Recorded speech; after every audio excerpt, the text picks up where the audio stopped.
I really wish I was at Worlds. I'm currently watching what was the live stream right now because I didn't watch it earlier today. I was trying to get this deck all ready and practicing with other decks that was in my household. But I did make a post earlier today how usually my local tournament has my local card shop has 5 to 8 people every Friday because that's when we have it. When we have the Pokemon nights. But this time it was 12 and we were going for 3 rounds. Apparently it was 3, but at the end we were told it was 4. At the beginning it was 4, but yeah, it was only 3. But I did get second, and usually the only other time I got third with a deck was my Golden Guard Chaladon, and that was before Journeys Together was out. And so that won in a tournament of 10 people, and I got first place. But this time I ran my Grimmsnarl and Froslass deck, and I got this, which was for the top 3, and I got number 2. I got 2. A kid who was playing Golden Go got 3-0, but I got 2-1. Two, 1. So 2 wins, 1 loss. So I won this. It says winner, and then it's stamped. It's a stamped Worlds Pikachu. So it just doesn't say Worlds. But yeah, I should have gotten it. But this is a deck list I use. This is the one I used in case no one saw it. I didn't put any hashtags in that one, but this one will be a much more brief review. And so yeah, and by the way, there was 3 people running Dragapult. Someone ran actually no, 2 people ran Dragapult Dusknoir. And by the way, this deck has no Black Bolt White Flare. Everyone else is using it. There is a Golden Go player, 3 Dragapult players. Just one of them was playing Dragapult Charizard, which was the one I lost to. But I went against Iona's Belly Bolt. I went against a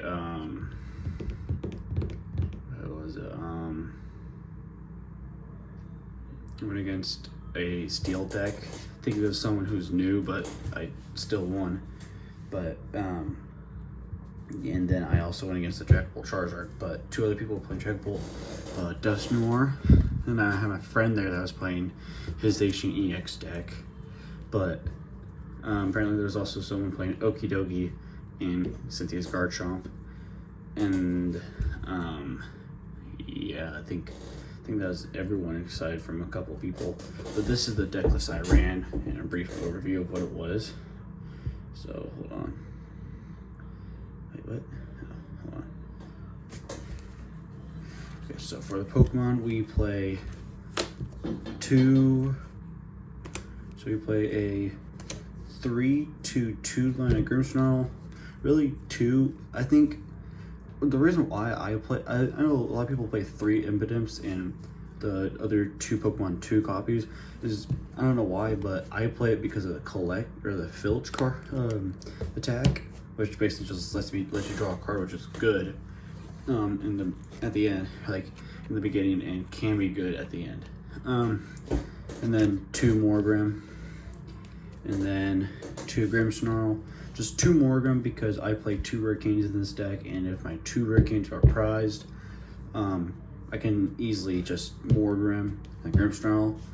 Let's say I'm going against a Grimmsnarl deck or Gardevoir, I can just have Shaman and build in my Morgrem, and then the next turn I play Grimmsnarl. And also kind of protect me from Devo, de-evolution. While it's only a 30 damage difference, it can be good in some cases. So I'm playing a 3-2 line of Grimmsnarl, playing 3 Monkey Dories. 3 Energy Switch can be very good in this deck, considering that you can get all 5 energies on Grimmsnarl, so you can get 1 Grimmsnarl and all 3 Monkey Dories built up if you have all 3 energies.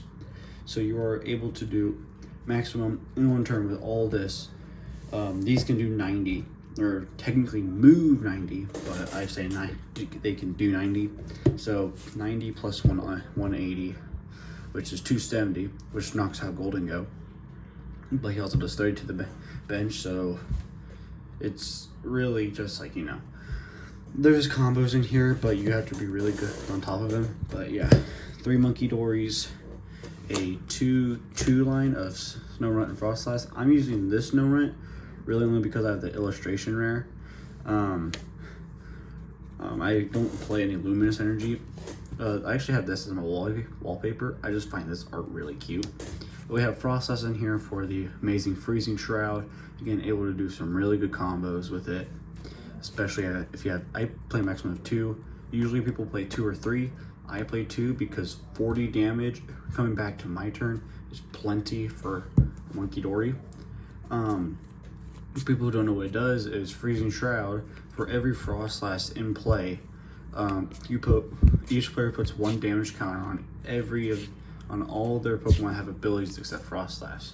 So it targets both boards. So not only does it help Grimmsnarl by dealing damage to the bench, not dealing damage, it does damage counters, but also it helps build up Monkey Dory's General Brain. So yeah, two line of Snorunt Froslass. They're playing a Maractus for the very great, really good, was it no retreat. For people who don't know, Exploding Needle says whenever this Pokemon is knocked out by an attack from an opponent's Pokemon, put 6 damage counters on that Pokemon, which is 60 already. But one thing it did do is I had one of the people at the one of my opponents actually. I was using Corner because I had a Dark Energy on them, and I think it was like my only basic, but I was able to set up pretty good because I locked them in place while I kept dealing damage for 20, and then they knocked me out, so I did another 60. And what I did was I think what it was I got, it was a Blood Moon Luna and then another card, and I took 4 prize cards in 1 turn. So Maractus can be very good if you get him out on the first start of the game. We were playing Shaman again for those Scream Tails and Gardevoir decks, and then other Grimmsnarls we possibly might have to go against. There's probably more, but I don't know what they are.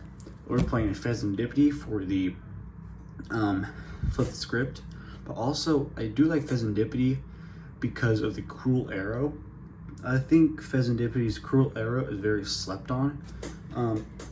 Like people don't really talk about it much, but I especially think every Gardevoir deck must use Pheasantipity because it lets you draw cards, but also you're able to use Cruel Arrow with just by putting 3 psychic energies from the discard pile onto Pheasantipity.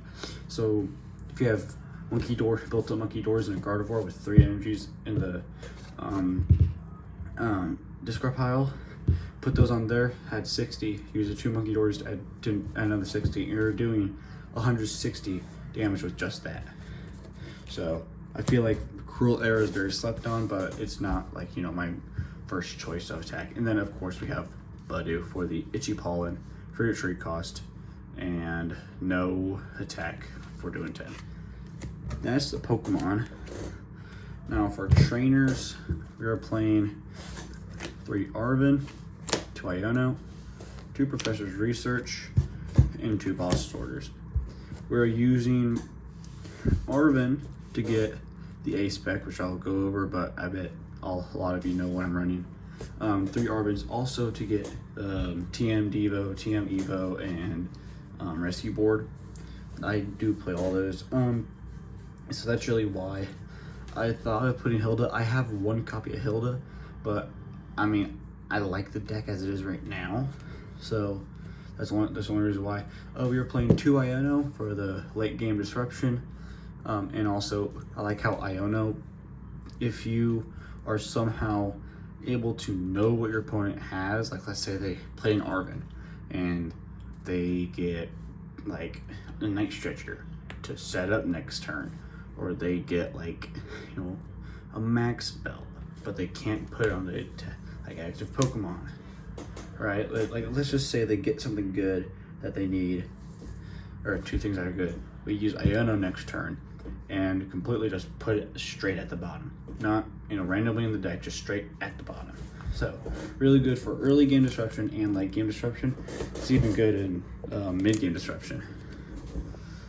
We are playing 2 Professor's Research for the good draw support, but also because I play a couple recovery cards. But yeah, we got the 2 Professor's Research. I actually bought these because I won at $15 at the place for getting second. So but yeah, Professor's Research, great draw. Only playing 2 of those, so not bad. Usually decks do play 2 unless you're playing Gardevoir, in which goodbye. But we are also playing Bossors because I feel like every deck needs Bossors unless your whole deck is just dealing damage to the bench. And Grimmsnarl does do that, but it only does 30 damage to the bench. So Bossors is definitely needed. Like let's say you're going for a Pheasantipity knockout, you use 30 to the bench, 30 to the Pheasantipity on the bench, knock out whatever's up, or just deal damage to whatever's up there. And if they can't get that energy off Pheasantipity, use Bossors. Like let's say they have, like for example, they're probably going to do it like Pheasantipity, right? Both 210. You hit with 180, 30 Bossors. Swap both of those out, 180, 30, and you're basically taking 4 prize cards 1 turn with only 2 knockouts. So 2 Bossors. Early game, just gusting. Late game and mid game, gusting. So that's the supporters. For items, we are playing 2 Nest Balls. Just a way to get out those Pheasantipity, Shamans, Monkey Dories, and possibly if we run out of Buddy Poffins and Stadiums, then we can play these Nest Balls to start setting up another Impet Emperor, just another Snorunt. We're also playing 3 Energy Switch to move those energies onto other cards on my bench, thanks to the help of Marnie's Grimmsnarl. It's also, if they're just there and I already have cards built up, they can just be like, for getting to the cards I need. We're also playing 3 Night Stretchers as our only recovery cards, I think. Yeah, our only recovery cards. But 3 Night Stretchers is good because it gets you back a whole line of Marnie's Grimmsnarl, or if you need to, you have a Red Candy and Grimmsnarl, and you could have all 3. Let's just say you have all 3. Grimmsnarl, 2 Dark Energies, and you have Iono in hand. Use all 3 of these, get Dark Energy and Grimmsnarl. Or if you like, again, the only bad side to Night Stretcher and Grimmsnarl is that it's not super raw where you put it into the deck. So that is the only bad thing about that. But it's still very good for getting Monkey Dories. We're then also playing 2 Ultra Balls to get our Grimmsnarls, more Grims, or even Froslass. We're also playing 2 Buddy Poffins to get these Snowrunts or the Impedems, or even sometimes Buddies. 2 Counter Catchers, again, gusting, especially if you're running low or like if you're running behind. Very good gusting things. We're playing 2 Rare Candies to get our Grimmsnarls up and running if we have a Morgrim in the discard pile and then 1 in the prize cards, or just whatever. And then for our ace spec, we're playing Secret Box just to get those Ionos, Boss Orders, spike them with Gyms, TM Evos, Devos, Rescue Board, all that stuff. Very good card, especially if you're thinning out the deck early game. You play Arven, like let's say you're going against Joltik deck, you get Arven, you can obviously just get the TM Devo and Secret Box, and because Joltik box really only plays basic Pokemon, you don't really need TM Devo. The only evolution Pokemon are really just Galvantula. So you can get rid of the TM Devo, and now you only need to get rid of 2 more cards. For our tool cards, we're playing 2 Evos, 1 Devo, and 1 Rescue Board. Again, Rescue Board for Pheasantipity or Shaman or that extra energy on Maractus, or we could use it for Monkey Dory Pheasant Divvy, or even we could just use it on Grimmsnarl. And again, I don't have access to Air Balloon because I don't think I have it. If I do, then I will put it in here and I'll make some changes. But other than that, I don't think that I have any. Still, Rescue Board's very good, especially if there's like a card that reads like, you know, your opponent gets like just Spite Ops, or the Toad Squirrel, the fighting type one, and just, yeah, it's just there to be there, but also can be very good sometimes. For stadium, for playing 2 Spikemuth and Arzent, playing 2 Spikemuth to get the main attackers in the deck, Grimmsnarls, or even just Impidimps if you don't have Buddy or Nest Ball. And then we're playing Arzent to get everything else, like Buddy, like Budu, Shaman, Monkey Dory, Snowrun, those cards. But also, that's just if we don't have any more Spikemuths in our deck or in our hand, we can use Arzent to get Impidimp. So there's the trainers. And then for energy cards, we're playing 3, 6, 8. So there's the 2 for our 2 Grimmsnarls. There's 3 for Monkey Dories, and one more for perhaps the Maractus, or just 1 for retreating cost, or 1, or just, you know, 1 in case a couple get prized. Then we can use another one. 8 usually is the best number for Grimmsnarl. But yeah, this was the deck that did win me did not win, but, you know, got me second in probably the biggest local tournament I've been to so far. And while I do think Golden Go is going to win this, while I do think Golden Go has a very good shot at winning this this year's Worlds tournament, Golden Go does have some downsides to it, I will say. But yeah, other than that, I think Golden Go is going to win. I just don't have any of the cards to make the deck. But so that's why I built Grimmsnarl. I really like it. But yeah, this is literally my prized possession, really. And for people who want to build Grimmsnarl decks and have their own, but they want to keep the Froslass Grimmsnarl theme going on like everyone else, the main way to use Grimmsnarl is you always want Monkey Dory and Grimmsnarl. They're like they are like the best duo ever. But if you're planning on using Froslass, I suggest having a minimum of 2 Froslass, having a minimum of 2 Monkey Dories, and then minimum of 2 Grimmsnarls. That's probably your best bet. I like having 2 Froslass, 2 Monkey Dories, and 1 Grimmsnarl on my bench, and then 1 Grimmsnarl up front. And while Cornerstone Ogrepon is this deck's worst nightmare, if you really just have a, like, you know, corner, or no, not corner, if you have Maractus up there and they want to knock you out, they take 6 damage counters. And then if you have two Froslass, 2 Monkey Dory, you're easily just moving damage every turn. Like, they're taking 40 when it comes back to you, and then 40, so literally 60. So it'd be 160, because they'd knock out Maractus, so 60. Then it come to your turn, and then you move, then you do all the damage. So literally 160, and then after you end your turn, it'd be 180. When it's coming back to you, it's literally 200. And while Grimmsnarl might be knocked down in the process, they take a prize card, you can easily move damage counters from Monkey Dory onto the Ogrepon, knock it out, and just, you know, start doing damage to, like, its non-Ogrepons. But yeah, this is my Grimmsnarl deck. I really like it. I have a Jolting deck.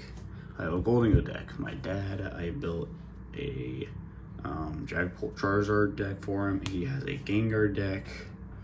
He also has a fighting deck. So I have access to 5 other decks that I can use Grimmsnarl to battle against. So there is that option. My friend has another one, so that's 7. But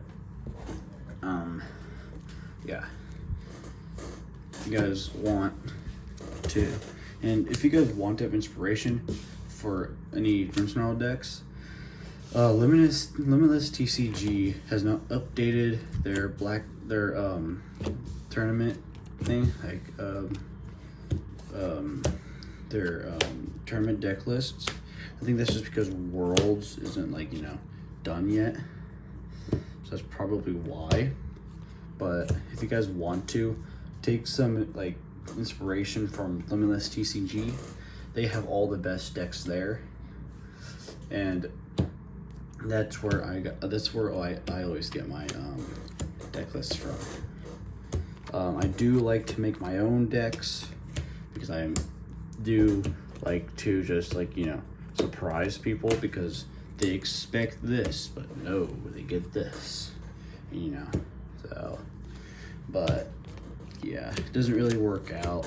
For example, my Zoroark Grimmsnarl deck is really just, like, you know, a deck that's there to have fun. You don't really want to be taking that to a tournament or a regional. That's really just a deck to, like, you know, battle someone if they're just getting into the game, or if you're, like, wanting to show off how combos work. You're easily able to, like, use the Darmanitan Zoroark with the Grimmsnarl idea. But yeah, if you really want a Grimmsnarl, or like a spread deck that has a pretty good attacker, and always just use the Froslass Munkidori, always choose Grimmsnarl, because Munkidori Froslass are a really good duo, but Munkidori Grimmsnarl are even better, because Grimmsnarl literally accelerates dark energy. And with, like, a couple energy switches, you can have your board set, like, in 1 turn. But I think that's gonna be it for me. Yeah. And if you watch this video when it comes out, go to sleep. Okay, it's past your bedtime. But yeah, I think that's gonna be it for me today. If you guys want to see more Pokemon stuff, please let me know what you guys want to see me do in the comments below. But yeah, so far I'm gonna start sticking with, like, just Pokemon, updating you on what happens, and yeah, I'm gonna get back to watching the Worlds.